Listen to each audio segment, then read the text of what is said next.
Bapak Ibu, ini perspektifnya tasawuf. Jadi buku-buku yang saya gunakan adalah buku-buku tasawuf, tidak fikih murni. Jadi misalnya Jami'ul Usul fil Auliya, lajeng Awariful Ma'arif, At-Tajalliyat Al-Ilahiyah, terus Buhyatus Salik wa Irsyadul Halik. Ini buku-buku tentang tasawuf. Nah, kita ini di Indonesia ini yang dikenal itu umumnya memang buku fikih. Al-Fiqh ala Madzahibil Arba'ah misalnya, Al-Fiqh Asy-Syafi'i, Al-Fiqh Al-Maliki dan lain sebagainya. Sebenarnya sama, antara fikih dengan tasawuf itu sama. Maka ulama-ulama berikutnya itu di kemudian hari tidak hanya fikih, tapi bagaimana fikih itu ditasawufi. Kalau fikih itu bicara zahir, bagaimana bersedekap yang benar, bagaimana rukuk yang benar, bagaimana iktidal yang benar, bagaimana sujud yang benar, itu fikih. Nah, kalau tasawuf, bagaimana rukuk secara tepat.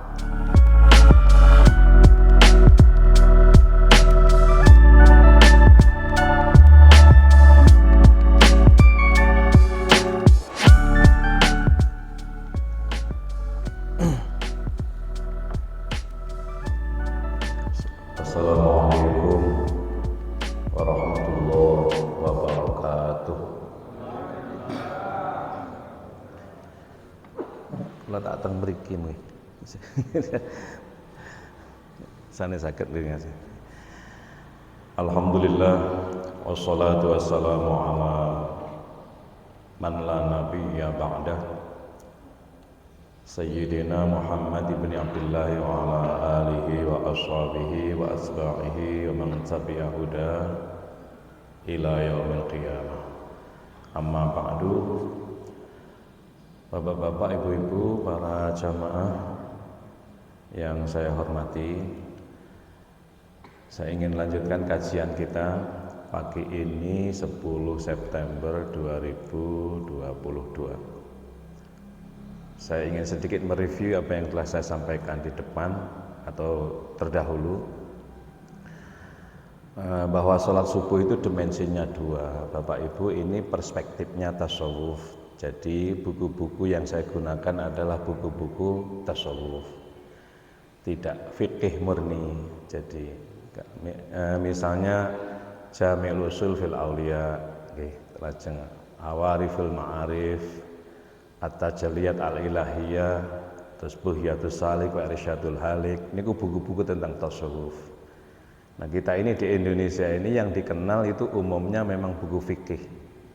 Al-Fiqh ala Madzahibil Arba'ah misalnya, Al-Fiqh Asy-Syafi'i, Al-Fiqh Al-Maliki dan lain sebagainya.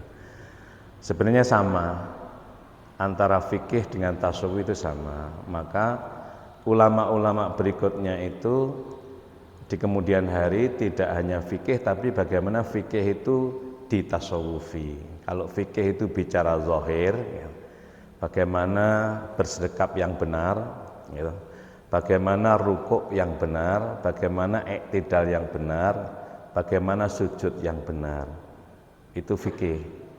Nah, kalau tasawuf, bagaimana rukuk secara tepat.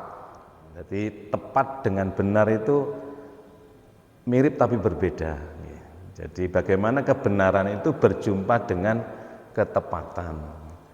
Nah, bagaimana kita bisa menemukan satu ketepatan itu kalau kita mengerti terhadap apa yang kita lakukan secara zahir itu. Misalnya fikih itu kan, kalau takbiratul ihram kita masuk ke sini ya, misalnya kalau sholat itu. Sholat itu dilihat dari dua perspektif. Misalnya secara fikih itu harus benar, semuanya tidak boleh kurang, ya toh? Sedikit pun tidak boleh dirubah. Itu secara fikih. Dalam kaji totalitas keagamaan kita secara syariah. Nah, nanti harus diberjumpakan secara tasawuf, secara iman seperti apa. Berikutnya adalah secara ihsan perilaku, jadi dampak. Jadi hendaknya orang sholat itu tidak hanya baik pada saat sholat, tapi bagaimana baik setelah sholat dan seterusnya. Itu yang dimaksud daripada tasawuf. Maka tasawuf itu kajinya objeknya hati. Kalau fikih gerakan fisik. Kalau fikih itu gerakan fisik, kalau tasawuf itu bagaimana yang fisik itu ditarik ke dalam hati sehingga fisik dan hati melahirkan sikap. Fisik dan hati melahirkan sikap. Ya, kalau kita hanya menggunakan kebenaran biasanya kereng, mudah menyalahkan orang itu loh. Karena beda kan. Jadi misalnya contoh saja bacaan suratul Fatihah, ada yang basmalah jahar, ada yang sir ya loh. Iki iso geger lek enggak nyang jero gitu. Kalau kita tidak mengerti maksudnya kenapa jahar, kenapa sir, lalu mengapa terjadi itu, lah inilah yang dibahas. Maksudnya apa? Lah lalu ditarik ke dalam hati. Benar, zahir, lalu hati ini ketepatan, lahirlah satu sikap yang baik namanya. Sehingga totalitas agama kita itu 3, Islam, iman, ihsan. Nah, itu. Ya, yang diharapkan ihsan ini, Islam itu babakan zahir itu, iman itu batin kita masing-masing. Bagaimana yang zahir itu semua bisa tahu kan? Yang namanya azan ya begitu itu. Tapi secara iman masing-masing. Bagaimana azan itu diimani oleh kita? Ini dibahas dalam ilmu tasawuf. Bagaimana Islam dan iman ini melahirkan ihsan. Bagaimana syariah, akidah itu melahirkan akhlak, begitu maksudnya. Nah, baik, saya akan masuk ke sholat misalnya. Tarik ke bawah. Atas dilihat, atas dulu. Nah, hakikat sholat ya. Hakikat sholat itu terlaksana.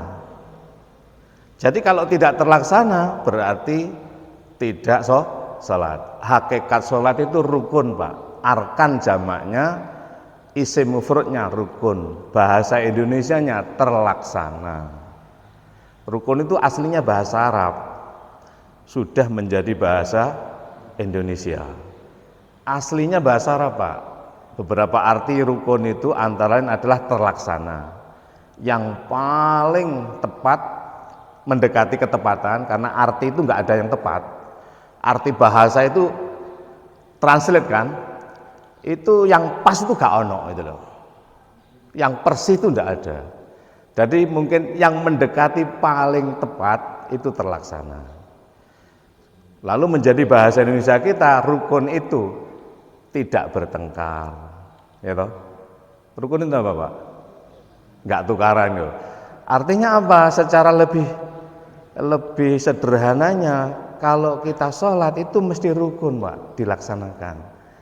Nek durung rukun berarti durung sholat. Nah, terus kenapa ya orang Jawa kok malah rukun ya? Berarti lek mari sholat kamu itu tukaran, aslinya kamu belum sholat gitu. Wong sholat itu puncaknya salam, kedamaian gitu. Assalamualaikum warahmatullahi menoleh ke kanan kepada orang-orang yang baik. Assalamualaikum warahmatullahi menoleh ke kanan kepada orang-orang yang dalam tanda kutip belum baik. Kalau belum damai dengan kanan kiri, karena diri kita belum damai, itu sama dengan belum rukun. Kalau belum rukun berarti belum sholat itu, Pak. Gampangannya begitu. Kalau fikih tidak dibahas begini, rukun kalau ditinggalkan tidak sah. Ya benar, kalau tidak dilaksanakan berarti tidak benar. Sah itu bahasa Arab. Sahha. Bahasa Arab kan? Sahih. Banyak bahasa Indonesia itu yang dari bahasa Arab. Baik. Jadi hakikat sholat itu arkan. Arkan itu jamak daripada rukun. Bahasa kita terlaksana. Jadi kalau Bapak Ibu belum melaksanakan berarti belum sholat, begitu loh. Nek belum sholat berarti gak iso rukun. Nah, nanti kalau ditarik ke bawah, nah sekarang kita lanjut. Rukun terlaksana ya berarti dalam sholat itu ada rukun qauli berupa ucapan, jumlahnya 5. takbiratul ihram, suratul Fatihah, tahiyat, sholawat dan salam. 5 takbiratul ihram. Yang pertama itu Pak, yang sebelumnya bukan. Jadi yang apakah bacaan bismillah, apakah ada yang usolli atau tidak, dan lain sebagainya, atau bacaan apapun, itu bukan bagian daripada sholat. Yang pertama kali adalah takbir, namanya takbiratul ihram. Nah, apa bedanya dengan takbir-takbir yang lain? Nanti saya kemukakan di kemudian hari. Ada takbiratul ihram, ada takbiratul intiqal. Ihram dengan intiqal berbeda. Gitu. Yang kedua rukun fi'li. Kalau rukun qauli namanya rukun qauli itu ucapan. Nggih. Nggih. Air putih wonten. Rukun qauli berarti terlaksananya ucapan. Kalau tidak diucapkan berarti tidak sah, gitu loh Pak. Tidak sah itu tidak benar. Nah, nanti ada pembahasan baik. Ada orang yang belum bisa mengucapkan, nggak bener kuwi. Tapi wis apik mergo wis nglakoni ngono lho, gitu. Nah, nanti jadi tidak sekedar menyalahkan. Kan ada orang yang namanya orang Jawa itu. Makanya di kajian thariqah itu orang disuruh nekuk ilat. Istilah nekuk ilat jenengan nate krungu napa mboten? Nekuk ilat iku ora kok ilate ditekuk mboten. Jenengan lek mengucapkan lafzul jalalah lek enggak nekuk ilat, yang keluar niku iso w, gitu. Jadi ditekuk di Allah, ditekuk ilate ke atas Allah. Orang kok ditekuk orang ngomong ditekuk terus meneng mboten.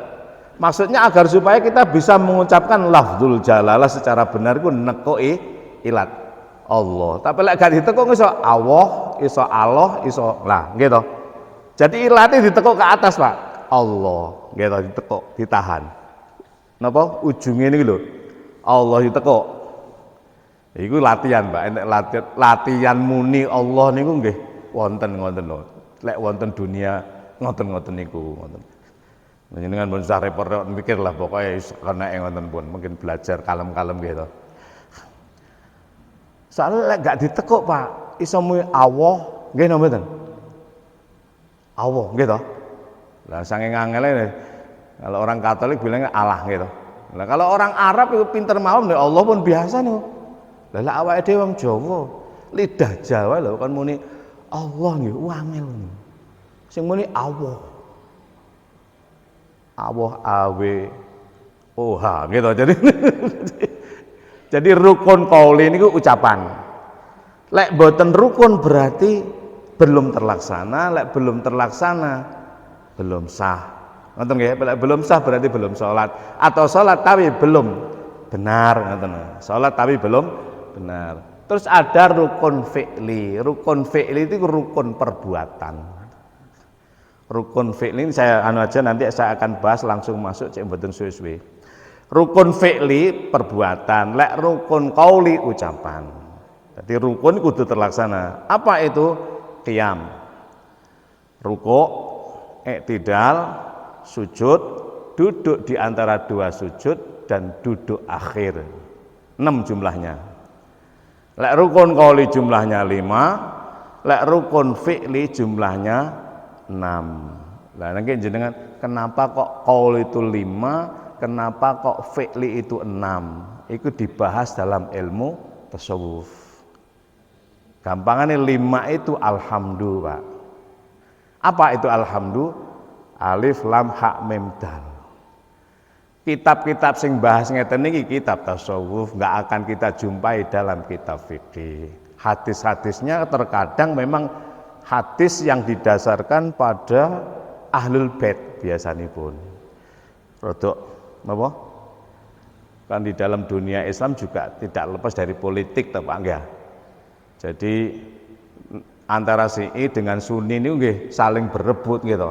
Nek hadise niku diriwayatkan oleh Al Hasan dan Al Husain niku kalih Sunni nggih kurang digunakan ngoten. lebih menggunakan Aisyah, Abu Hurairah dan lain sebagainya. Lah ngeten-ngeten nggak usah dibahas gitu. Pun gare tukaran gitu. Wis biasa mulai biyen, mulai zaman Nabi Adam gitu. Teng donya niki isine wong tukaran, ngoten lho. Mangkane dienekno salat, mangkane dienekno syariah. Kok jenengan pun mboten tukaran pun mboten usah enten Islam asline. Wis apik-apikan pun penak beres pun. Lah mergo ana ajaran Islam niki karena ngatur penjenengan kula sing walaupun sudah yok napa ngoten tasik seneng tukaran ngoten. Ngene ngoten. Masih ataupun hafal Quran pun ribuan hadis dihafalkan, salat 5 waktu tasik hobi tukaran. Lho niku kabeh takdire menungso ngoten niku. Wa kanal insanu aktsara syai'in jadala. Jenengan lek maca niku. Manusia itu akeh-akeh berarti kan akeh to nggih. Jenengan lek menungso to? Mula nggih. Akeh-akehnya, kebanyakannya suka bermujadalah. Bertengkar mulut, nanti dilanjut dengan bertengkar fisik. Ya, wis takdire niku. Lah ya napa supaya enggak tukaran? Salat to, ngono mangkane dikongkon salat. Salat jan kuwi, salat dos pundi? Salat sing bener, salat sing tepat supaya dadi wong apik. Salat sing bener, salat sing tepat supaya dadi wong apik. Ya itu lho. Salat Islam, salat iman, salat ihsan. Makanya di dalam kaji tasawuf itu ada salat syariah, ada salat thariqah, ada salat hakikat, ada salat ma'rifah dan puncaknya salat iqon. Ini kula maca buku Pak ngeten iki, ngoten lho. Dadi maca buku lajeng titik-titik kula praktekaken. Makanya kula ngampun ngene. Kula niki apal ngoten karena sudah tak praktekkan, tak baca, tak praktekkan. Jadi enak ngoten. Sehingga kalau sholat ini mboten enten masalah dengan siapapun. Karena sholat itu sholat diri aja. Sholat itu ngatur awake dhewe. Atimu piye ngono lho asline niku. Aja mek gur. Oh ngono.